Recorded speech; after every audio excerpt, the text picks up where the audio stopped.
Pessoal, boa tarde, então. Prazer estar aqui com vocês.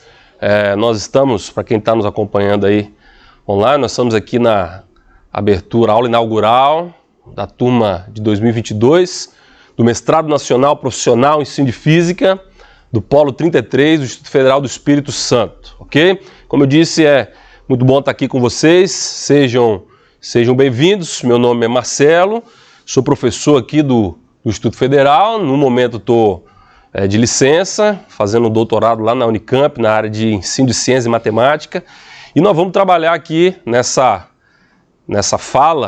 breve fala, um pouquinho da evolução do ensino de física no Brasil, ok? É óbvio que a nossa fala ela vai trazer um panorama geral. Nós vamos tratar aqui alguns aspectos um tanto pontuais dentro dessa história aí, ok? Mas não vai haver um aprofundamento. Mas é uma fala importante. Eu, por exemplo, gostaria de ter tido ou de ter ouvido uma palestra como essa no começo da minha graduação ou no meio do curso de física, porque ela nos situa, ok? Então, eu espero contribuir um pouquinho aí para vocês. Em alguns momentos ela vai ser bem informativa, tá? Mas nós vamos começar com os aspectos históricos e eu quero lá no final trazer algumas reflexões em cima do que nós vamos falar. Principalmente porque nós vamos tratar aqui, na verdade, mais da constituição do ensino de física como uma área de pesquisa no Brasil. E aí nós vamos tentar responder, ou pelo menos levantar algumas hipóteses, do porquê apesar de nós vermos que o ensino de física no Brasil, ele ser uma área de pesquisa bem consolidada, com excelentes pesquisadores, com excelentes grupos de pesquisa, por que essa pesquisa ela não chega, ou chega muito pouco, na sala de aula? Nós vamos tentar trazer algumas hipóteses para responder isso e vocês vão perceber que vocês são atores cruciais nessa resposta, ok? Então, nós vamos trazer esse panorama e no final trazer uma reflexão sobre isso aí. Eu creio que vai dar tempo nesse período. Agora, um outro ponto também é por que nós falarmos sobre a questão histórica, a contextualização. E aí eu vou abrir a minha fala aqui de fato, trazendo o seguinte ponto. A profissão docente, que todos nós aqui somos, a profissão docente, ela é extremamente complexa. Extremamente complexa. A função que nós exercemos no nosso dia a dia, nas nossas salas de aula, com os nossos alunos, ela é de uma complexidade enorme. Mas nem sempre a gente se apercebe disso, principalmente quando a gente está começando a nossa carreira. Porém, como eu disse, a função docente, ela precisa agregar uma gama tão grande de conhecimentos que ela se torna complexa. Porém, o senso comum que as pessoas têm da educação não leva em conta isso, né? No nosso país, e talvez no senso comum geral, as pessoas acham que qualquer um pode ser professor, qualquer um pode dar aula. Então você tem ali alguns conhecimentos, você aplica aquilo ali e tá bacana. É o que a literatura vai chamar, não sei se você já ouviu esse termo, de racionalidade técnica. O que seria essa racionalidade técnica? É o professor como aquele que apenas aplica técnicas que ele aprendeu, uma receita de bolo, um passo a passo, um algoritmo. Só que a gente sabe que não é assim que funciona. Você entra no primeiro A, você dá aquela aula maravilhosa, né? Espetacular, fantástica, participação, os alunos aprendendo, bacana. Aí você vai para o segundo B, que fica na porta ao lado, dá tudo errado. Por quê? Porque o processo educacional, o processo de ensino, a função docente, como eu falei, ela é extremamente complexa. Ela envolve um arcabouço de conhecimentos de diversas áreas. Então a nossa função, e nós que somos da física, né, nós temos o conhecimento físico, que ele é muito importante, que nós precisamos aprender a desenvolvê-lo, mas nós temos que buscar conhecimentos de outras áreas. E aí a gente pode citar aqui um autor muito famoso, que é o Schumann, que ele vai falar dos conhecimentos de conteúdo, dos conhecimentos pedagógicos e dessa junção, que ele vai chamar de conhecimento pedagógico do conteúdo. Então, vários outros autores também vão trazer essa questão da complexidade da função docente. E no nosso caso, e no caso de vocês também, que daqui há algum tempo vão ser mestres em ensino de física, você precisa ter pelo menos uma pequena noção dessa contextualização histórica, como que aconteceu o ensino de física ao longo das décadas no nosso país, por que alguns caminhos, por que não outros, por que algumas tendências, por que não outros. Então a ideia da nossa fala aqui, como eu disse, que vai ser uma fala bem objetiva, é trazer esse panorama geral, ok? Então, vamos lá. Bom, a primeira escola no Brasil, ela data da década de 1550. Na verdade, um pouquinho antes, talvez, que ainda nós temos a época colonial, né? Escola lá na Bahia.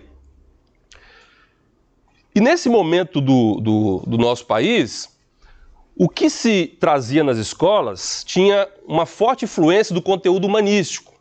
Então as disciplinas científicas, elas demoraram muito para fazer parte dos programas curriculares no nosso país.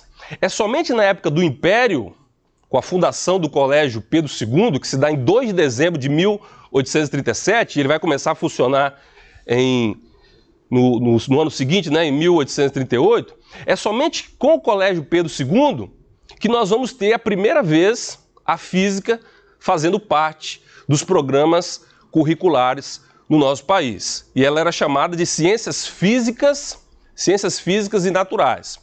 Porém, mesmo com essa inserção nesse momento, a física ainda as ciências físicas, né, elas ainda eram relegadas aos últimos anos, em algumas situações elas eram eletivas.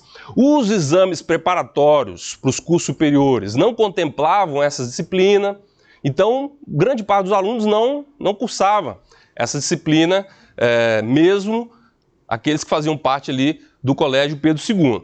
E o professor Almeida Júnior, no artigo de 1979, ele fala que nesse momento, isso vai se estender ao longo dos anos seguintes ali no Império, o processo de ensino, e aí você vai ver que existem algumas coincidências, né? O processo de ensino se caracterizava pela predominância na exposição dos conteúdos e ênfase excessiva na memorização. Então essa era a característica, assim, em termos qualitativos, do ensino de física nesse primeiro momento aqui no Brasil, né? E aí ele destaca também que não havia uma preocupação com os aspectos pedagógicos e o ensino secundário era predominantemente voltado para a preparação dos estudantes para os cursos superiores. Então, veja que é uma herança que a gente traz desde lá de trás, são problemas que ainda são perceptíveis nos dias de hoje. Mas como eu falei para vocês, nesse momento, né, na escola brasileira, dava-se uma ênfase muito grande aos conteúdos da área humanística. E as disciplinas de ciências, elas ficavam ali meio que à margem. E essa é uma situação que ela vai perdurar por muitos anos. O país ele vai atravessar a época do Império, ali República Velha, Getúlio Vargas, e essa característica ela ainda vai se manter, ok? A despeito de que, à medida que os anos vão se passando, vai havendo um acesso maior às escolas, a física vai deixando de ser uma disciplina letiva e vai entrando mais no currículo, mas por mais de 100 anos, as características do ensino de física, ele se mantém dessa forma, ok? Então, nós temos aí atravessando o século XIX para o século XX e, basicamente, você tem essas características aí do ensino de física, não só no Brasil, mas também no mundo. Quando a gente chega no meio do século XX, o que acontece? Acontecem as duas grandes guerras. E essas duas grandes guerras, como nós sabemos, elas vão ter uma influência muito grande na geopolítica do mundo, né? Mas também isso vai gerar alguns efeitos também no ensino de ciências e também no ensino de física. E aí, como eu falei, basicamente você transporta todas essas características, elas vão atravessar aí mais de 100 anos, e é somente na década de 50 e de forma mais profícua nas décadas de 60 e 70, que você vai ter alguma discussão, ou poderíamos dizer que nós vamos ter o começo das discussões sobre a educação científica no mundo e que vai desembocar também aqui no Brasil. E essa época ficou conhecida como a época dos grandes projetos, tá? O que você tem nessa época ali? Quando os soviéticos eles conseguem enviar ali a sonda para o espaço, os Estados Unidos eles se veem numa posição ali um tanto atrás. E aí começa-se uma discussão sobre a importância, veja bem, a importância da educação científica para o desenvolvimento tecnológico dos países, das ações. E como que eles reagiram a isso? Eles reagiram através desses grandes projetos. Até aquele momento, os autores eles falam que nós tínhamos o paradigma do livro. Então, basicamente, o professor pegava o livro, né, copiava o livro ali no seu papel, pegava aquele papel, copiava no quadro, os alunos copiavam e ficava aquele ciclo vicioso, né? Então, nesse momento, você tem alguns grupos de físicos de grandes universidades, principalmente Harvard, Instituto de Tecnologia de Massachusetts, eles começam a pensar o ensino de ciências, o ensino de física, e eles então, como reação a isso, ou como uma proposta para tentar resolver esse problema, entendendo o ensino de ciências como deficitário, eles criam então esses grandes projetos. Essa autora aqui, que ela é muito famosa em relação a essa questão histórica, né, Klaus Schick, ela diz que nesse momento surgiram os embriões dos grandes projetos curriculares, né, que alteraram os programas das disciplinas científicas, tanto nos Estados Unidos, mas isso foi disseminado para várias outras. Um dos principais projetos, que alguns de vocês até já ouviram falar, foi o projeto chamado PSC, né, coordenado por esse professor aqui, professor do MIT, Gerald Zacharias, né, físico, e também professor coordenador do PSC. Além da questão da guerra, da corrida armamentística, né, da corrida espacial, Guerra Fria e toda essa questão geopolítica, eles começaram a perceber que o ensino de ciências dos jovens americanos, ele era deficitário. Então, apesar deles terem uma certa qualidade em termos de recursos, eles terminavam sua formação com pouco ou quase nenhum conhecimento específico em matemática, física, química e biologia. Então começa-se, é a partir daí que os historiadores na área de ensino de ciências vão dizer que é a partir daí que se inicia um movimento de renovação do ensino de ciências, ok? É basicamente isso aí que vai acontecer nesse período. E é óbvio que, influenciado pelo modelo americano, aqui no Brasil essas discussões elas também acabam chegando e nós temos alguns desses projetos sendo traduzidos para cá, né? Então, na década de 1960, você tem aí 1964 a 1966, esses materiais, principalmente o PSC, ele foi traduzido para o português. A turma que estudou na UFS aqui, eu me lembro que a gente encontrava esses livros por lá, né? Biblioteca Setorial, Biblioteca Central, a gente encontrava esses livros ainda por ali, né? Então eles foram traduzidos aí pela Fundação Brasileira de Ensino de Ciências e pelo Instituto Brasileiro de Educação, Ciência e Cultura. Então esses projetos eles vêm para cá. Só que quando eles vêm para o Brasil, algumas dificuldades são encontradas, porque eles foram projetados, planejados para o contexto americano. Então começa a ter algumas dificuldades. Esses projetos, eles focavam muito na questão experimental, de formar o aluno com uma visão científica, ou na verdade de formar o aluno como um pequeno cientista, né? Então eles pegavam muito a questão do método científico. E algumas questões, elas acabaram não sendo adequadas para o contexto do Brasil. E aí o que a turma pensa? Bom, já que a gente não conseguiu adequar tanto, vamos criar os nossos projetos. E aí começou-se também, na década de 60 e também na década de 70, nós temos os projetos de ensino de física do Brasil. Aqui eu coloquei os três principais. O primeiro deles é o Projeto Brasileiro de Ensino de Física, que é esse aqui. Tivemos o Projeto de Ensino de Física, que foi um projeto coordenado por pesquisadores do Instituto de Física da USP. E esse aqui, que ficou muito famoso também, a gente encontrava esses volumes nas bibliotecas aí mais antigas, que é o FAI, Física Autoinstrutiva. Física Autoinstrutiva. Bom, esses projetos eles tiveram importância muito grande. Porque eles começam a fomentar a ideia de pelo menos você pensar o ensino de física. É óbvio que eles tiveram muitas limitações. Primeiro, eles não foram tão abrangentes, eles não chegaram a todas as escolas, e o principal ponto que os historiadores do ensino de física trazem é que a formação do professor ela não era adequada para aplicar esses kits, né? esses grandes projetos. Então, a gente cai naquilo que eu falei no início, né?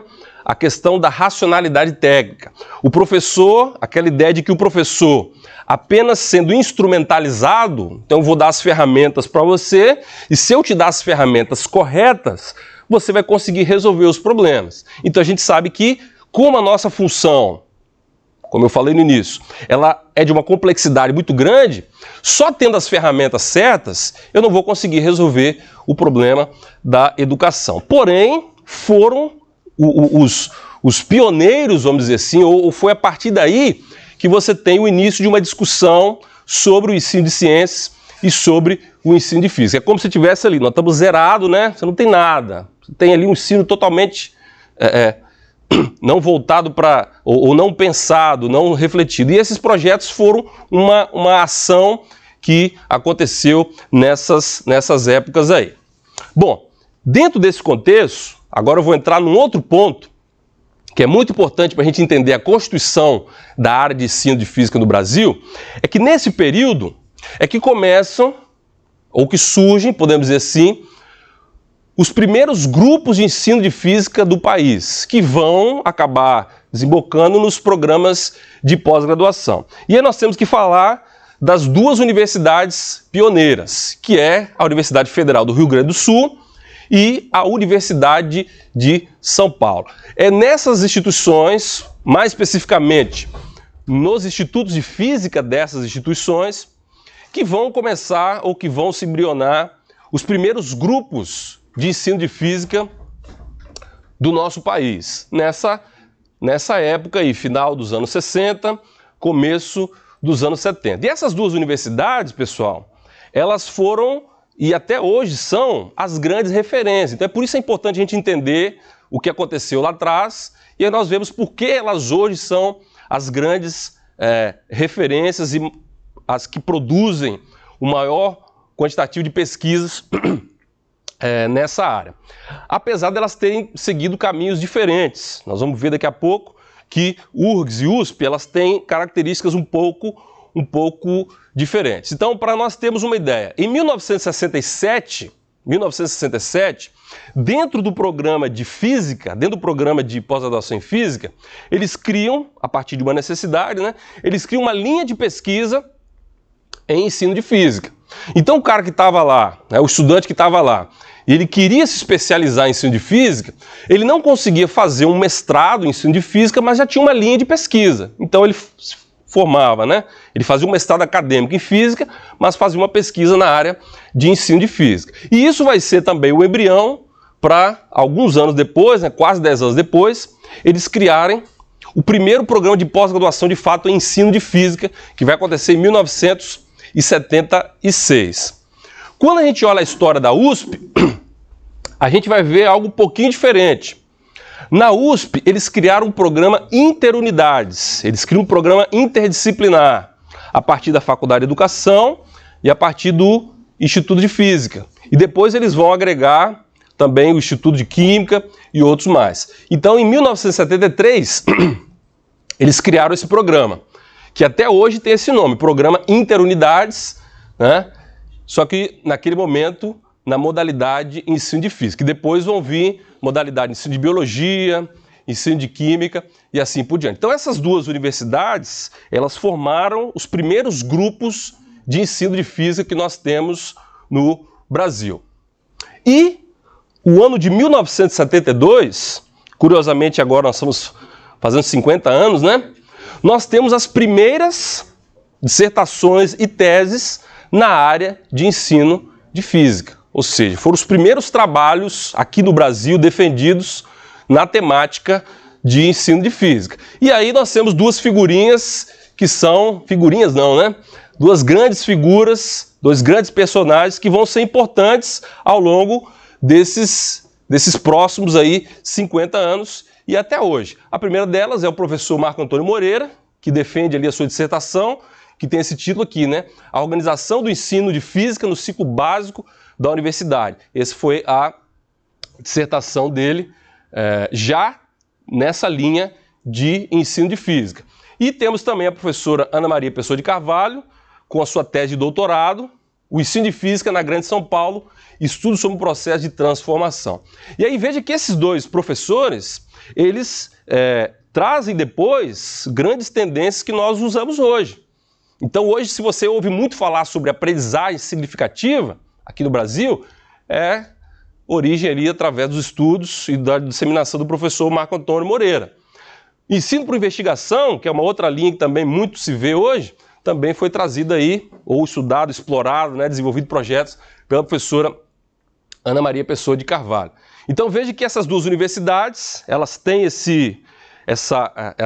a partir delas que se origina esses trabalhos, esses estudos, e até hoje nós vamos ter então frutos ou resultados disso aí. Bom, uma vez que você começa, que você tem uma área iniciando o seu processo de pesquisa, publicação de trabalhos, duas coisas são necessárias, né? A primeira delas são eventos que reúnem pesquisadores, onde os resultados são trocados, e também periódicos no qual essas pesquisas vão se vincular. E aí, de novo, nós temos a origem de eventos e periódicos que até hoje são as referências para nós. Então, em 1970, nós temos aí o primeiro SNEF. Eu sei que muitos aqui já foram no SNEF, né? Quem foi no SNEF já? Alguns aí, né? Nosso campus aqui tem essa tradição de enviar, né? Participar dos simpósios nacionais de ensino de física. E em 1970, nós tivemos então o primeiro SNEF, com a presença de 200 professores. 200 professores se reuniram ali em São Paulo e fizeram ali discussões, debates. Provavelmente esse foi o primeiro momento no Brasil onde você tem uma reunião, uma congregação de professores e pesquisadores para debater de forma coletiva as questões do ensino de física. E aqui eu trouxe para vocês, aquela imagem ali que eu achei, que é o boletim do primeiro SNEF. E eu estava lendo ali as moções, as discussões, e duas coisas me chamaram a atenção. Uma delas, que eles traziam algumas prerrogativas, era uma luta pelo aumento salarial dos professores. Isso está lá no boletim. Uma luta pelo aumento salarial dos professores, está lá. E outra coisa também que eles colocam ali é uma crítica à ênfase muito grande dada à preparação para os exames vestibulares. Então nós estamos falando da década de 70, né? Era um problema que já estava lá e que a gente sente na pele até hoje. Então esse aí foi o primeiro SNEF. Depois você tem um outro encontro também muito importante, que é o EPF, que é o Encontro de Pesquisa e Ensino de Física. Tá? Bom, além dos eventos, nós temos também em 1979 a criação da Revista de Ensino de Física, que depois posteriormente, né, foi denominada Revista Brasileira de Ensino de Física, que é a revista onde todo mundo quer publicar, né? E também, em 1984, o Caderno Catarinense de Ensino de Física, que posteriormente também foi renomeado de Caderno Brasileiro de Ensino de Física. Então, todos esses pontos que eu estou colocando aqui, né, de forma bem objetiva, eles, na verdade, nos contam a história do ensino de física do Brasil, como que ele foi sendo construído, né? Os eventos, os periódicos, as necessidades. Nesse momento aqui, você ainda tem algo um tanto embrionário, você tem ainda a área de pesquisa, ela ainda sendo constituída, o que vai haver um fortalecimento nas décadas seguintes. Nesse momento em especial, pessoal, década de 80 e década de 90, nós temos uma influência muito grande, né, que vai gerar as tendências do construtivismo, né? Então aí as figuras que muitos são citadas, né, o Piaget, o Vygotsky. Temos também o movimento de mudança conceitual, das chamadas concepções alternativas. Isso foi muito forte dentro do ensino de ciência, muitas pesquisas foram desenvolvidas nessa época sobre mudanças conceituais, né? As concepções alternativas que os alunos têm, testes de mecânica, testes de eletromagnetismo. Então, muitas pesquisas se voltaram para isso e também no ensino de ciências e que acabou chegando no ensino de física, o chamado movimento CTS, né? O movimento de Ciência, Tecnologia e Sociedade. Então, depois dessa Constituição, as influências estrangeiras e mesmo de dentro da própria comunidade aqui, muitos professores eles fazem o mestrado aqui no Brasil e vão para fora fazer o doutorado e voltam, né? É o caso do professor Moreira e outros professores também. Então eles trazem muitas das tendências vistas em outros lugares. Então nesse período, de forma bem resumida, sintética e objetiva, tivemos a influência dessas linhas de pensamento no ensino de física. Bom, mas vamos prosseguir, né? Respira fundo aí.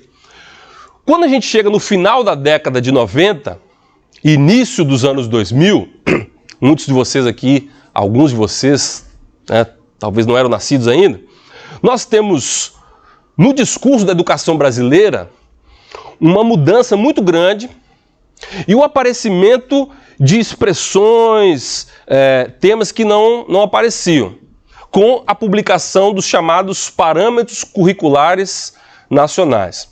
Os Parâmetros Curriculares Nacionais, eles vêm a partir da LDB de 1996 e eles mudam o discurso na educação brasileira, né? Eles vão trazer uma perspectiva de contextualização, de interdisciplinaridade, de competências e habilidades. Então, no começo dos anos 2000, que foi quando eu entrei na universidade e na sequência já fui para a sala de aula, o que você ouvia nos treinamentos, nas palestras, né, nos artigos, era esse tipo de vocabulário. Então vamos buscar agora um ensino contextualizado, interdisciplinaridade, não vamos trabalhar mais com os conteúdos, vamos trabalhar com as competências e com as habilidades. E o ensino de física também, ele acabou sendo influenciado por esse novo discurso que apareceu na educação. Um trabalho da professora Fernanda Osterman e Mosena mostra que nesse período muitas pesquisas elas trouxeram a questão dos parâmetros curriculares nacionais, muitas pesquisas no ensino de física. Da mesma forma que se você começa a ler os artigos aí dos últimos anos, você vai ver também a palavra BNCC aparecendo de forma muito forte. Então nós temos aí no ensino de física, no ensino em geral, nós temos a influência aí dos parâmetros curriculares nacionais. Bom, voltando agora mais especificamente para o ensino de física, no ano 2000, nós temos um acontecimento que vai trazer uma mudança muito grande e que poderíamos até dizer que ela resulta ou desemboca no fato de nós estarmos aqui hoje, que é a constituição da área 46 na CAPES. Talvez você não tenha nem ideia do que eu estou falando aqui. Bom, a CAPES ela é o órgão do Ministério da Educação que cuida da parte do ensino superior.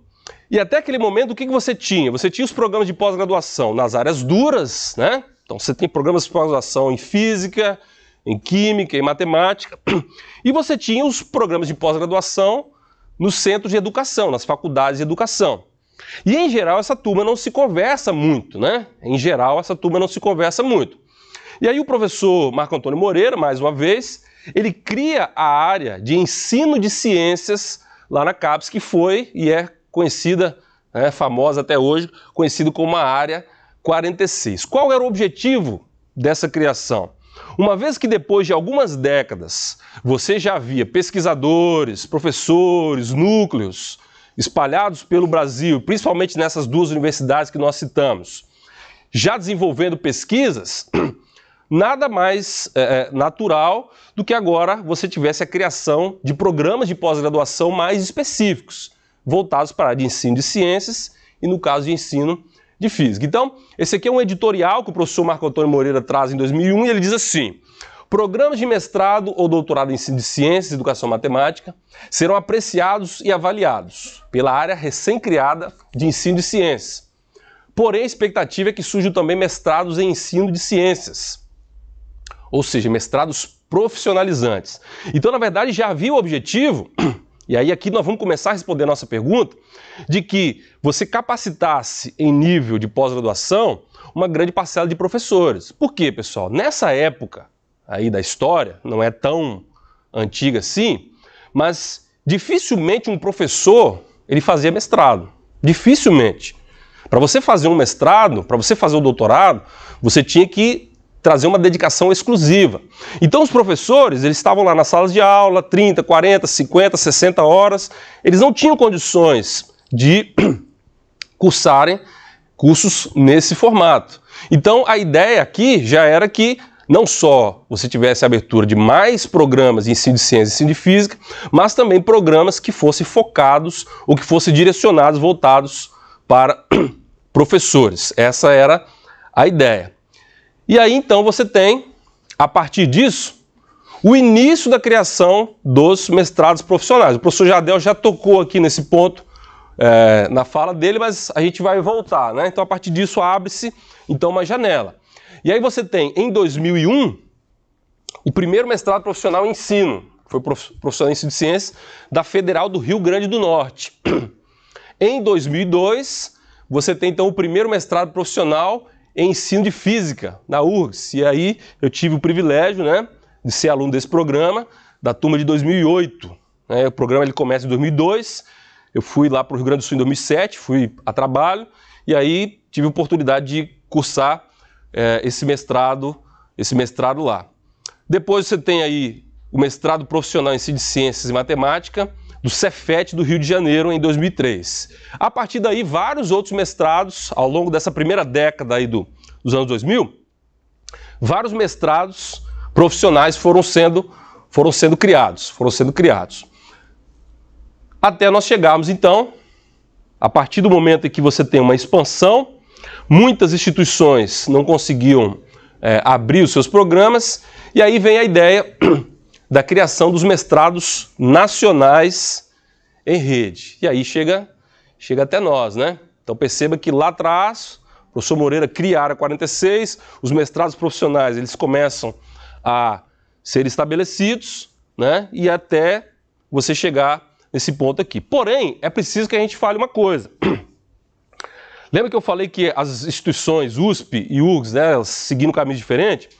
Veja que a USP ela mantém a sua tradição do mestrado acadêmico, doutorado, formando ali uma gama de profissionais, e a URGS ela parte por esse outro lado também, né, para ter um programa voltado para professores. Agora veja que o próprio programa da USP, ele também tem muitos professores que se formaram por ali, mas são perspectivas um tanto diferentes.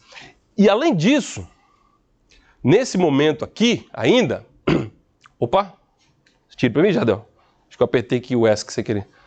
Nesse momento aqui, pessoal, houve uma briga interna muito grande em torno dos mestrados profissionais. Havia, por parte de muitos pesquisadores da área de ensino de ciências, da área de educação e da própria área de física, tinham muito receio de que com o mestrado profissional você tivesse uma perda de qualidade na área de pesquisa. Esse era um receio que havia naquela época, que há ainda até hoje. E aí eu gosto de usar a fala de um dos meus professores lá da Unicamp, o professor Jorge Megide, e ele diz assim, bom, eu já vi muitos trabalhos muito bons de mestrado profissional, como já vi muitas pesquisas muito ruins de mestrados acadêmicos. Então, na verdade, o que vai fazer a diferença, né, o que pode fazer a diferença entre a qualidade da pesquisa, que é, de fato, uma preocupação que todos nós temos, né, nós orientadores, programas, as instituições de financiamento, que é uma preocupação válida, mas, na verdade, o que se percebe é que não há, ou pelo menos até agora, não se tem indícios ou elementos suficientes para fazer uma distinção entre os dois programas, apesar de já existirem alguns estudos tentando fazer esse paralelo aí. Mas, por que eu estou falando isso? Para que vocês saibam que não é uma coisa assim tranquila, né? Vamos criar um mestrado, vamos formar professores, tudo muito lindo e maravilhoso. Não, há as disputas internas, os jogos de poder, as visões diferentes, e isso é normal dentro da comunidade científica, né?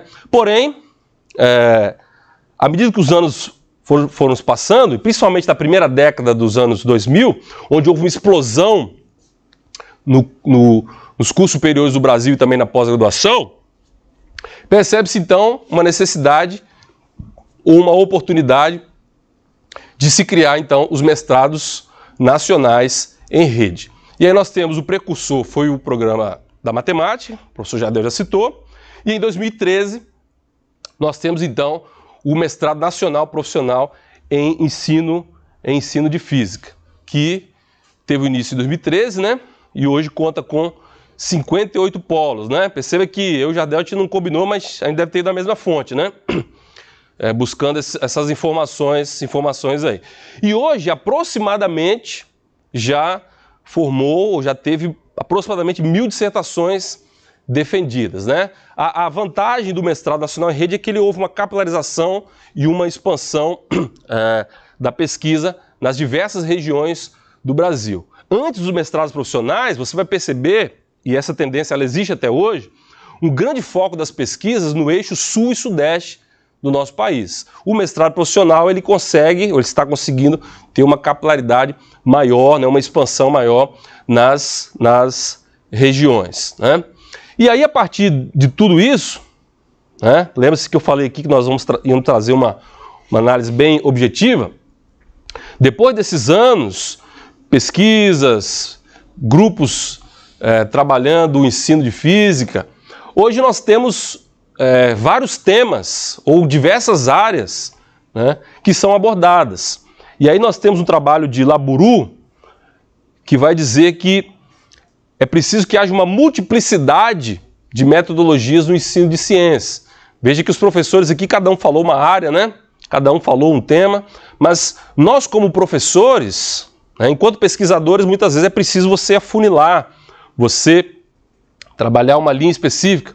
Mas enquanto professores, nós sabemos que na sala de aula, na complexidade da sala de aula e da escola, onde você tem turmas de primeiro, segundo, terceiro ano, alunos mais avançados, menos avançados, alunos mais extrovertidos, menos extrovertidos. Então, a multiplicidade de abordagens ela é muito interessante. Então, eu coloquei aqui algumas das tendências que nós temos hoje, né? História e filosofia da ciência, ensino por investigação, TDICS, CTSA, educação e astronomia, metodologias ativas, formação de professores, atividades experimentais, UEPS. Então, depois desses, se nós voltarmos lá, né, no começo dos grandes projetos, para hoje, quase 50 anos, ou mais de 50 anos, nós temos aí um avanço naquilo que é pesquisado, nos artigos, nas propostas.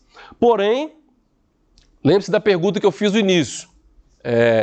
Por que a despeito de nós termos uma área de ensino de física hoje consolidada no nosso país, essa pesquisa ainda tem grande dificuldade para chegar na sala de aula? E aí nós vamos tentar refletir um pouco sobre isso agora. Eu apontei aqui, pessoal, respira fundo aí. Eu apontei aqui, como pelo menos hipótese, 2 obstáculos, ou 2 problemas, ou 2 desafios. Lembre-se da pergunta.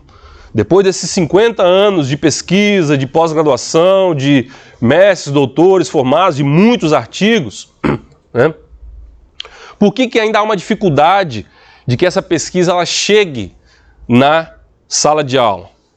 Por que apesar do Brasil ele ter grandes grupos, grandes periódicos, uma boa pesquisa em ensino de física, por que ela ainda não chega? Então, eu coloquei aqui a princípio, e podem haver outros, a formação dos professores e as condições de trabalho que nós enfrentamos, que vocês enfrentam nas escolas todos os dias, ok?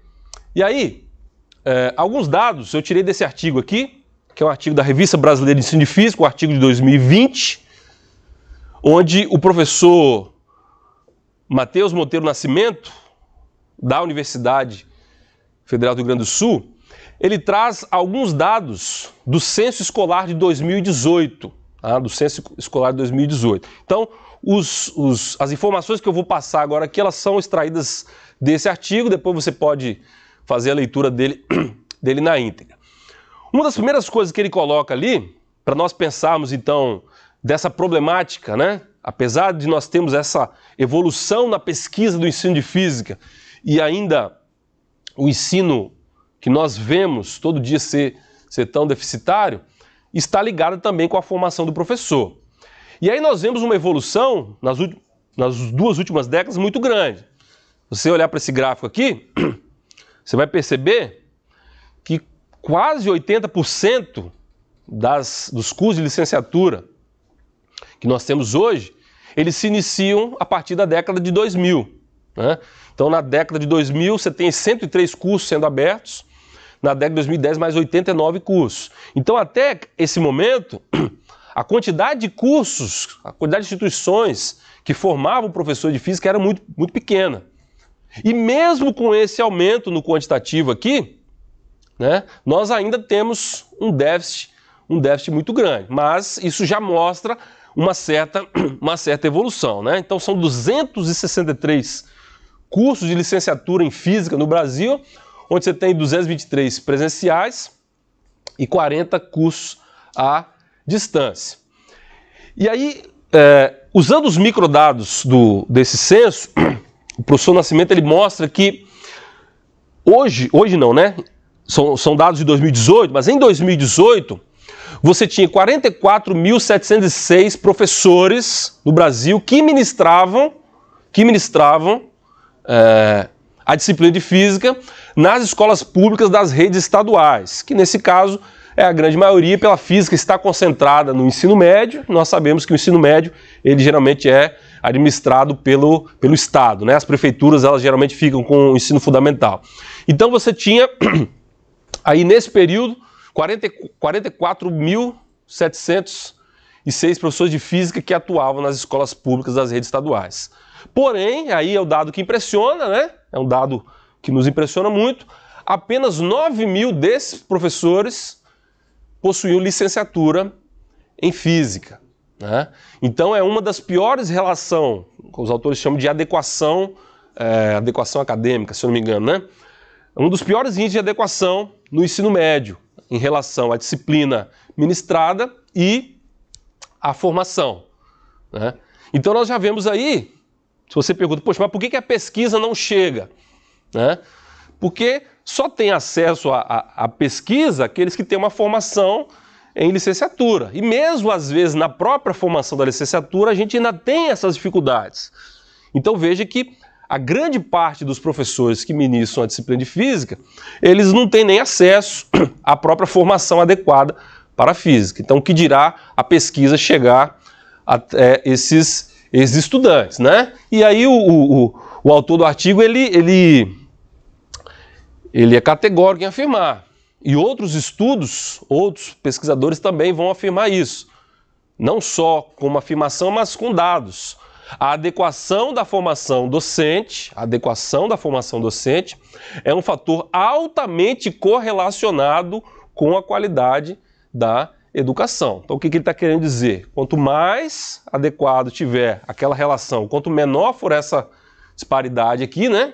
Quanto mais adequado for a formação do professor, maior vai ser a qualidade de ensino. Ou você vai ter uma relação, uma correlação com a qualidade na educação. E o professor, o autor do artigo, ele também traz esses índices por regiões. E aí nós vemos também que há também desigualdades em relação às regiões do país, né? Onde você tem o Centro-Oeste com uma adequação de 15%, né? Ou seja, menor que a média, e na região Sul, que também não é lá grande coisa, né? Mas você tem aí 28%. Lembrando que esses dados, eles são apenas para os professores que atuam na rede pública. Quando você inclui todos os professores, a média ela melhora um pouco, mas também longe do que seria algo satisfatório. Então a primeira resposta para a nossa pergunta é exatamente essa. Não há uma formação, não é nem que não há uma formação adequada, mas você não tem profissionais suficientes para dar conta de tudo isso. Agora, esses dados, pessoal, eles são dados gerais, ok? Esses dados são dados gerais. É difícil você conseguir os dados, por exemplo, por estado. Eu queria muito, por exemplo, ter os dados aqui do nosso estado, do Espírito Santo. Porque, no nosso caso, se você for analisar, nós temos aí em torno de 800 mil alunos que cursam o ensino médio. Né? Se você vai no estado de São Paulo, são mais de 10 milhões. Então, esses quantitativos, eles também vão interferir. Então, aqui no nosso estado, nós temos aí 3 ou 4 cursos, né, de licenciatura, mas a população do nosso estado é uma população menor.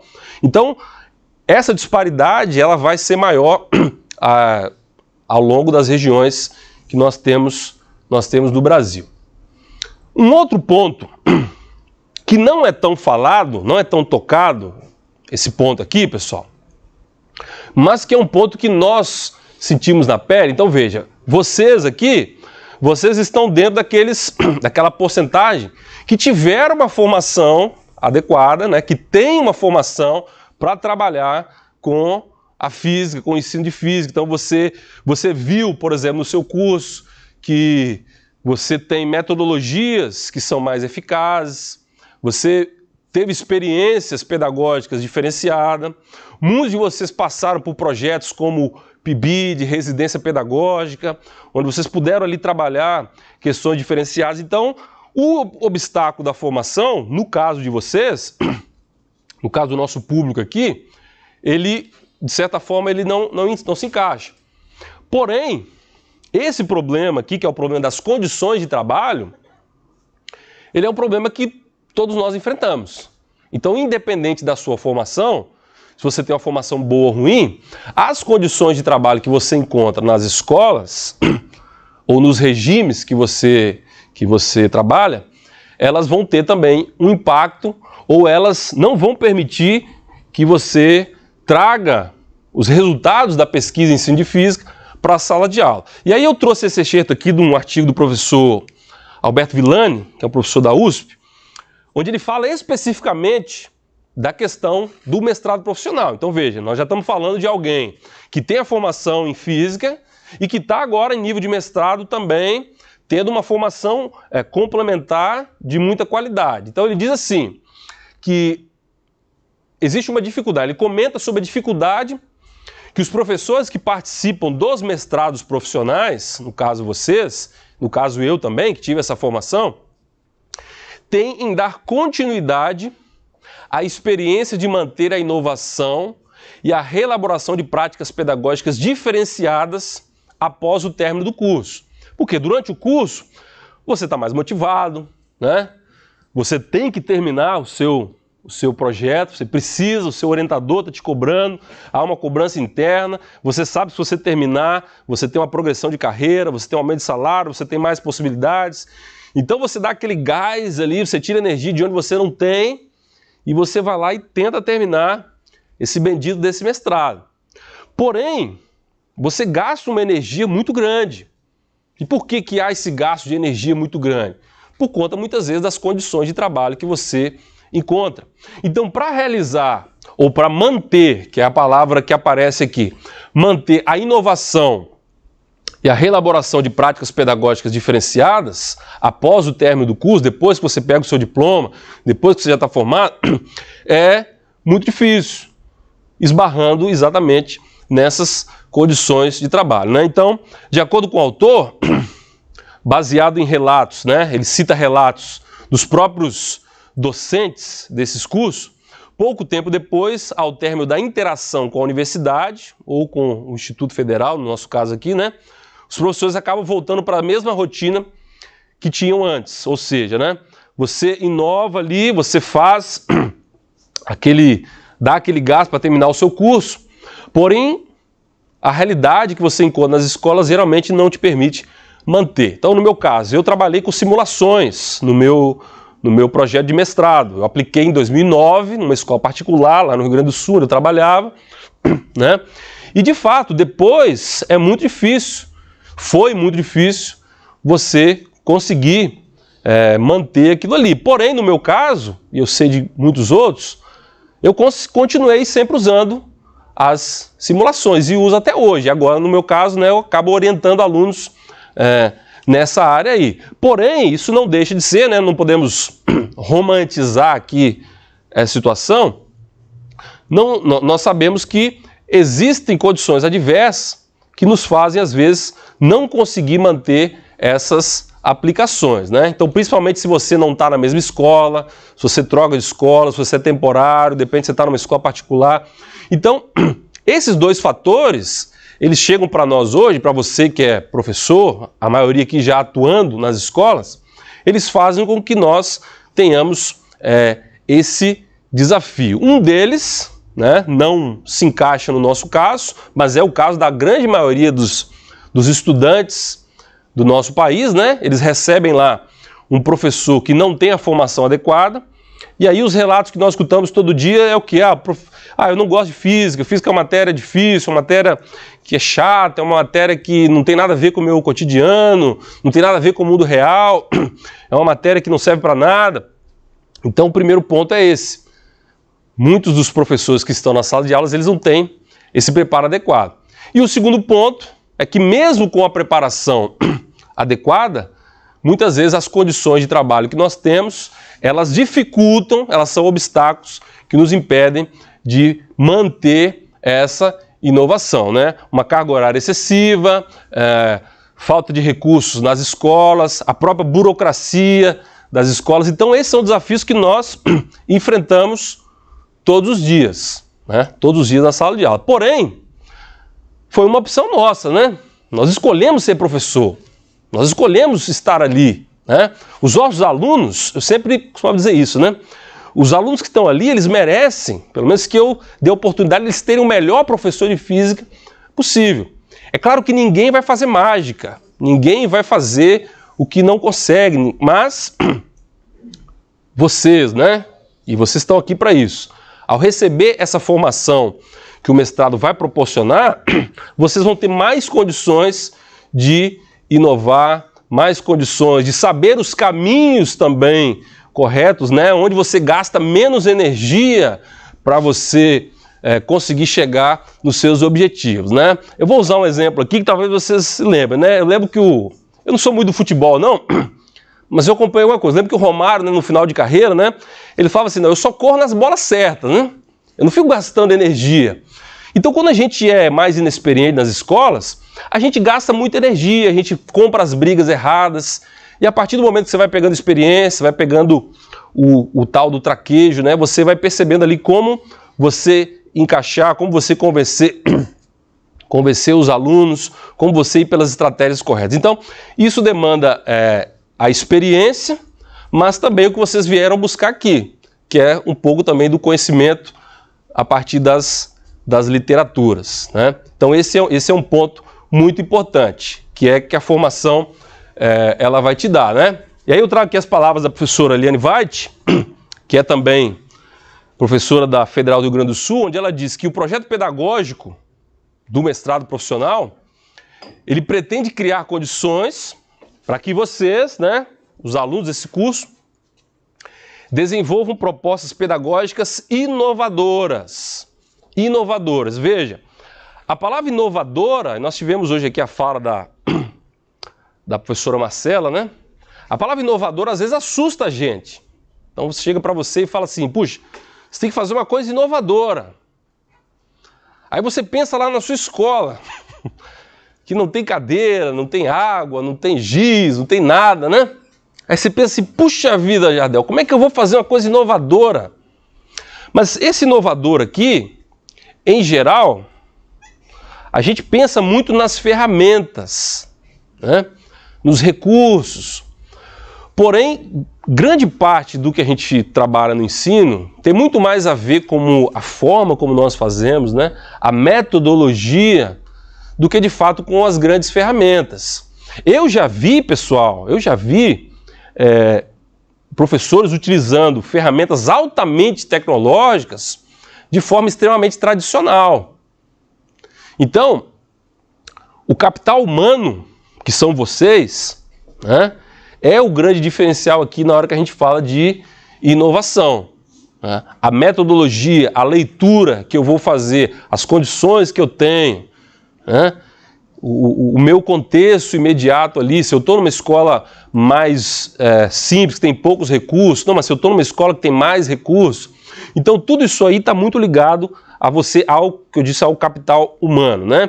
No mestrado se fala muito do produto, que é muito importante, né? O professor Jardel aqui fez um esclarecimento ali muito bom para vocês, mas na verdade o grande produto do mestrado é o professor. Você que é né, esse termo talvez possa não ser tão adequado, né?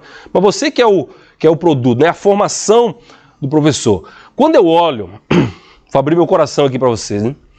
Quando eu olho o produto que eu fiz lá em 2009, hoje, eu fico meio com vergonha, sabe? Puxa vida, como é que eu fiz isso aqui, cara? Mas, veja, era o que eu tinha de entendimento ali na época, né? Era o que funcionou, era o que dava para fazer, mas ao longo dos anos, já se passa aí mais de 10 anos, né? Eu fui evoluindo, né? E hoje, quando eu vou usar lá o programa que eu utilizei, né, o programa Modelos, eu já estou há anos-luz do que eu fiz lá atrás. Então você tem que sempre encarar dessa forma aí. Como é que está o tempo aí, Jardel? Só para mim, 5 minutos? Bom, então nós já estamos caminhando, mas a nossa ideia aqui, pessoal, foi exatamente trazer esses pontos, né, para situar vocês em como o ensino de física ele se constituiu no nosso país e mostrar que, lembra que eu falei no início? A resposta para esse encurtar a distância entre a pesquisa e a sala de aula, a resposta ela vem através de vocês. O grande objetivo do mestrado profissional é isso. Vocês vão fazer uma pesquisa aplicada, porque vocês vão pegar a pesquisa básica e levar para a sala de aula, vocês vão fazer uma aplicação da pesquisa, mas ao mesmo tempo vocês vão também estar gerando uma nova pesquisa. Então são coisas que se retroalimentam. Então, o aluno do mestrado profissional, ele é um autor, né? Ele é um ator-chave nessa transição da universidade para a escola. Então você vem aqui, busca conhecimentos, vocês já têm muitos conhecimentos práticos, nós temos também um pouco da nossa experiência, e a partir disso você vai levar essa experiência para a sua escola. E aí o que a gente espera de vocês? A gente espera empenho, a gente espera qualidade, né? Vamos fazer, bom, eu tenho uma estrutura difícil, mas vamos fazer com qualidade, com rigor metodológico, e para isso não tem jeito, né? Para isso não tem jeito. A gente precisa de dedicar tempo, energia, esforço. A gente não gostaria que vocês encarassem esses anos que vocês vão estar aqui, né? Ou a atividade está aqui como algo paralelo, né? Como mais uma agenda na sua agenda tão cheia de coisas já, mas que vocês de fato se incorporassem desses 2 anos. Porque é só o começo da jornada. A jornada ela é longa, ela é árdua, ela envolve aí muito esforço, dedicação, conversas com o orientador, cobranças, mas é o que nós nos propomos, para fazer. E eu encerro a minha fala trazendo isso aqui, né? O grupo aqui do IFES é um grupo muito dedicado, bom? Os professores aqui são muito comprometidos, gostam de trabalhar, gostam do ensino de física, tá? E estão sempre à disposição, ok? Espero que essa fala aí tenha contribuído de alguma forma, também dado uma motivada aí nesse primeiro dia de aula para vocês. Ok, pessoal? Obrigado, era isso.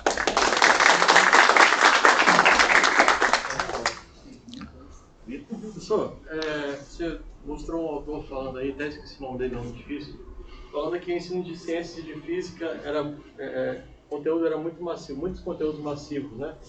É uma quantidade muito grande de matérias. E você não acha que isso ainda perpetua nos dias de hoje? Porque, por exemplo, livro de física de terceiro ano, eletromagnetismo, a gente tem que ensinar que variação de campo magnético gera corrente elétrica numa espira, algo do tipo. Você não acha que seria interessante mudar um pouco esse conteúdo, não ensinar algo tão específico, mas algo que teria mais significado no dia a dia do aluno? Bom, essa pergunta sua ela é muito complexa, é muito ampla, e eu tenho 2 formas de encarar isso aí. A primeira delas é que eu concordo plenamente com você. Eu concordo que a quantidade de conteúdos que nós temos ela é muito grande. Uma vez eu ouvi alguém falando isso, um professor falando, mas eu não tenho a referência. Mas foi num desses tantos congressos que a gente participa aí, de que o programa de física do Brasil, da escola secundária, ele é um dos maiores do mundo, em termos de quantidade. Se você pega um livro como o Ramalho, por exemplo, e você compara ele com o Halliday, você vai ver que é muito próximo os tópicos curriculares ali, as quantidades de conteúdos. Então é quase como se você tivesse uma física básica, dentro do ensino médio, né? É claro, com as devidas proporções ali, principalmente na questão matemática que se utiliza.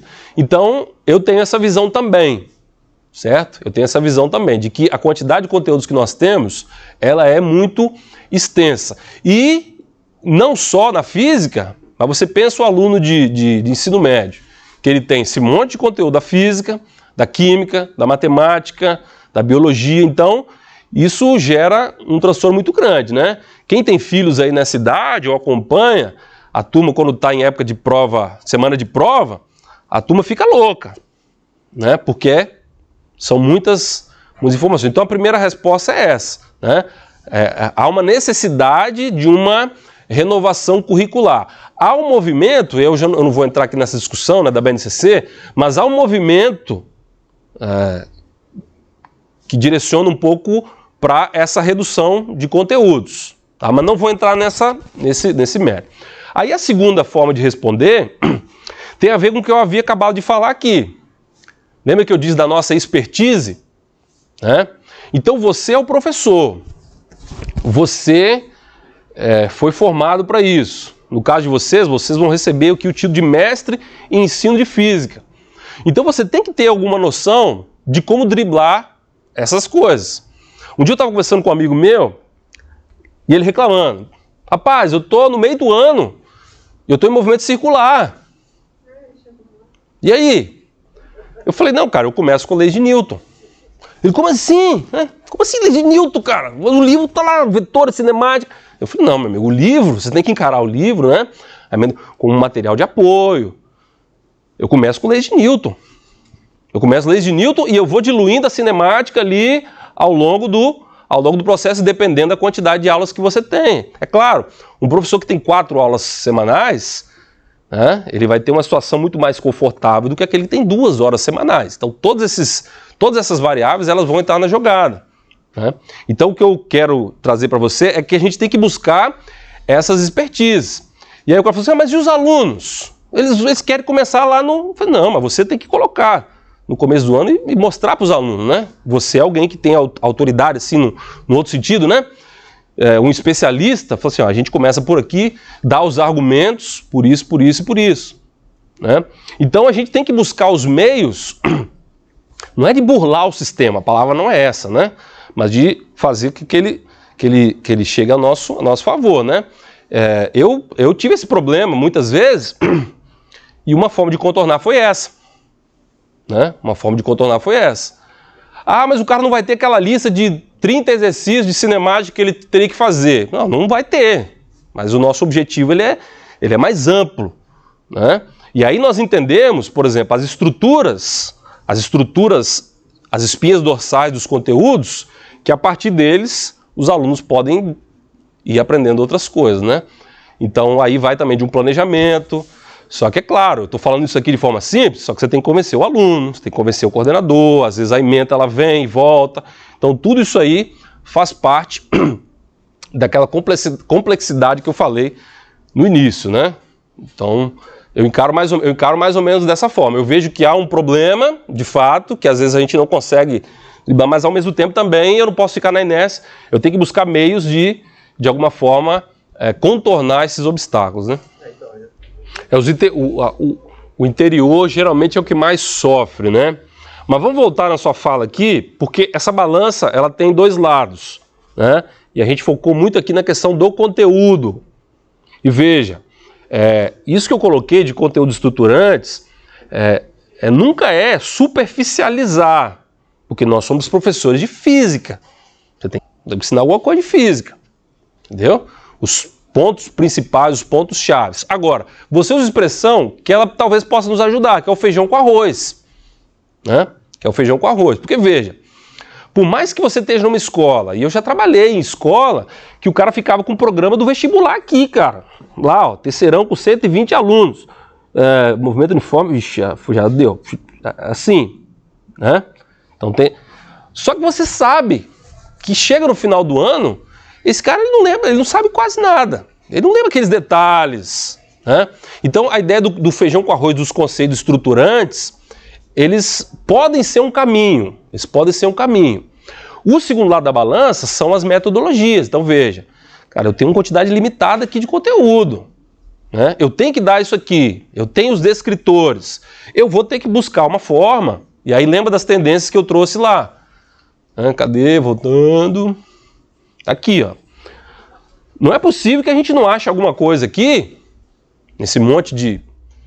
que não sirva para que nós possamos, de alguma forma, conseguir superar esses obstáculos. Agora, de novo, longe de mim querer romantizar, simplificar, é um gasto de energia muito grande, principalmente, eu vou dizer para vocês agora, principalmente no começo, tá? Principalmente no começo. Depois que você vence algumas barreiras e você vai incorporando isso na sua prática, vai ficando um pouco mais natural, né? Vai ficando um pouco mais natural. Então a ideia é essa incorporação. Outra coisa, que é um problema, ela cita também. Como é que é o seu nome? Renata cita também. A barreira dos alunos, a barreira dos pais. Veja, tem coisas, se a gente às vezes você não vai resolver em uma semana, né? Principalmente os alunos, aqueles alunos que se dão bem com provas tradicionais, e você chega com uma coisa diferente, mapa conceitual. Pô, o cara quer o negócio dele marcar o X lá, dele fazer o plano inclinado. Ele quer saber disso não. Eu estou me dando bem aqui, os outros que... Né? Então tem coisas que levam tempo para você mudar, porque você está mudando uma cultura. Você está mudando uma cultura. No aspecto, aí você colocou uma coisa aí do aluno que transfere, né? Aí é uma questão de argumentação, porque a gente não pode usar a exceção, né? Se você traz aqui, poxa, eu estou trazendo isso aqui por isso, porque eu tenho esse benefício. E de fato, tem coordenadores e coordenadores. Tem gente que você vai conseguir argumentar, tem gente que não vai. Mas, por exemplo, esse argumento é um que não me convence. Ah, mas o cara vai sair e vai para outra. Eu falo, puxa, mas pera lá. Aí eu não posso, eu estou trazendo aqui, ó, a educação está com problemas, aluno, eu estou trazendo aqui alguma coisa que eu entendo que é melhor. E aí eu conheço professores, e na verdade, né, vou contar aqui, eu comecei a trabalhar com leis de Newton, conversando um dia com o professor Alex, que é um professor da escola ali na Prainha. Como é que é o nome daquela escola lá, Robson? Godofredo, da escola estadual, né? Conversando com ele, falou, Marcelão, aqui eu tenho 2 aulas, cara. Eu começo leis de Newton, e aí tinha um cara que falava, mas e o aluno que sai? Eu falei, rapaz, aí ele se vira lá com o professor dele lá. Mas assim, às vezes é padecer no paraíso, né? Às vezes é padecer no paraíso. Mas o resumo de tudo, né, para a gente talvez tirar alguma coisa boa disso aqui, é que a formação, e aí isso eu falo assim com muita propriedade, né? O mestrado profissional, por exemplo, ele salvou a minha carreira. Essa formação em ensino de física, ela te abre possibilidades, leque e um filtro para você enxergar essas situações de uma outra forma, tá? De uma outra forma. Agora, é esse mergulho. Tá falando todo dia com a rapaziada aí. Quando eu fazia o mestrado, eu lia um artigo por semana. Era um artigo e uma dissertação. A dissertação, é claro que era aquela leitura flutuante, né? Vi aqui mais ou menos, mas era um por semana. Ficava na sala lá e lia o artigo, né? Então, são situações que a gente sabe que não são fáceis, não é a melhor das condições, né? Hoje mesmo eu tenho uma condição privilegiada, eu posso estudar com um afastamento. Mas quando eu fiz o mestrado, eu tinha 40 aulas, morava 100 km de Porto Alegre, né? Pegava a estrada, minha mulher ficou grávida no meio do caminho, aquela loucura toda. Então assim, eu sei o que vocês vão passar, né? Mas tem que ter essa apropriação, né? E tenha paciência também, vocês estão começando, lembra da estrada? É uma estrada, né? Daqui 20 anos, eu não sou um cara muito otimista não, tá? Daqui 20 anos nós vamos estar falando essas mesmas coisas aqui, né? Eu costumo falar para a turma da licenciatura, né? Você vai dar aula para o cara que vai nascer daqui a 20 anos, né? O cara que não nasceu, você vai dar aula para o cara, não, você vai dar aula para o cara que não nasceu ainda. O cara que está na barriga da mãe, você vai dar aula para esse cara, né? Estou dando aula para os filhos dos meus alunos. Aí, né? Então é desse modelo aí, né? E aí o Robson colocou ali, né? Você já vê uma mudança geracional muito grande, né? O moleque tem 10 hoje, né? O pai que tem 40. Mas pensa o garoto que está nascendo agora, né? E mais lá na frente você vai dar aula para esse camarada aí. Então, eu não penso que as coisas vão melhorar muito, né? Mas o que a gente tem controle somos nós. Essa é a variável que você tem o controle, é você, é a sua postura. E a gente sabe, gente, ambiente de escola, ele é muito bom em muitos aspectos, mas ele também é muito ruim em outros, né? Você sabe? Né? Então, assim, eu acho que tem um aspecto que é muito individual também e profissional. Eu sempre pensei isso. Eu vou dar oportunidade. Os caras falam, pô, você está trazendo esse monte de coisa aí, rapaz. Rapaz, eu não quero nem saber. Eu vou dar a oportunidade dele de ter o melhor professor de física, né? Eu vou dar essa oportunidade para ele, né? É uma função social, mas também é uma coisa pessoal. Uma coisa sua, né? Você... E na área de educação, aí de novo, voltando ao que eu falei, né? Nós temos muita gente fazendo bico. O cara não deu certo em um monte de coisa, aí ele vai ser professor. Não é o nosso caso aqui, né? Não é o nosso caso. Então, é uma coisa que a gente tem que ir martelando aí. Ok, pessoal? Acho que a gente estendeu um pouquinho, né, Jadel? Mas deu para conversar um pouco, né? Mais uma pergunta? Agradecer novamente, então, professor Marcelo. Valeu.